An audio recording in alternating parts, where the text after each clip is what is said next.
భద్రాద్రి కొత్తగూడెం జిల్లా మణుగూరులో జరుగుతున్న పీడీఎస్యు 23 మహాసభలకు ముఖ్య అతిథిగా మాజీ ఎమ్మెల్యే గుమ్మడి నరసయ్య హాజరయ్యారు. ఈ సందర్భంగా పీడీఎస్యు విద్యార్థి సంఘం ఆధ్వర్యంలో డిగ్రీ కళాశాల నుంచి ర్యాలీ నిర్వహించారు. ఈ ర్యాలీలో అరుణోదయ కళాకారులు నృత్యాలు ఆకట్టుకున్నాయి. దేశంలోనూ రాష్ట్రంలోనూ చదువుకుందాం అనుకుంటే చదువును కొనుక్కుంటున్నారంటూ ఆయన విమర్శించారు. కొనమని చెప్పడంతో విమర్శలు వెల్లువెత్తున్నాయి. రాష్ట్ర ప్రభుత్వంపై, కార్పొరేట్ సంస్థలపై ఆయన మండిపడ్డారు.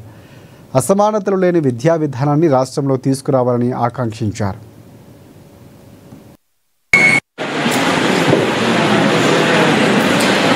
మణుగూరు పట్టణంలో పీడీఎస్యు విద్యార్థి సంఘం 23వ మహాసభ జరుపుకుంటుంది. ఆ సందర్భంగా ఈరోజు నేను ఇక్కడికి రావడం జరిగింది. వాళ్ళకి సందేశం ఇవ్వటం కోసం. వాళ్ళకే కాకుండా మా పార్టీ నాయకత్వంలో ఉన్నటువంటి ముఖ్యమైనటువంటి మెరుకలైనటువంటి నాయకత్వం ఈ నవంబర్ నెలలో వివిధ సందర్భాలలో చనిపోయినటువంటి అమరులైనటువంటి చరిత్ర ఈ నవంబర్ నెలకుంది.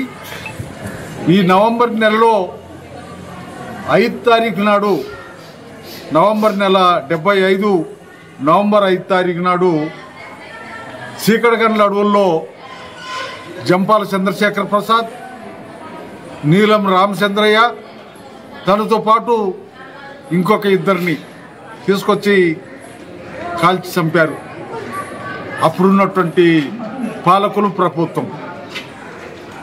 అదే నెలలో 6 తారీఖు, ఇది ఇక్కడ 5 తారీఖు జరిగితే, నవంబర్ 5 తారీఖు జరిగితే, నవంబర్ 6 తారీఖు నాడు రామ్ నరసయ్యతో పాటు కొంతమంది విద్యార్థి నాయకులు, ఆ విద్యార్థి నాయకులతో ఉన్నటువంటి రామ్ నరసయ్యని వరంగల్ జిల్లా సిలకలగుట్ట అడవిలో కాల్చి చంపారు. ఆయనతో చనిపోయినటువంటి వాళ్ళు విద్యార్థి నాయకులే.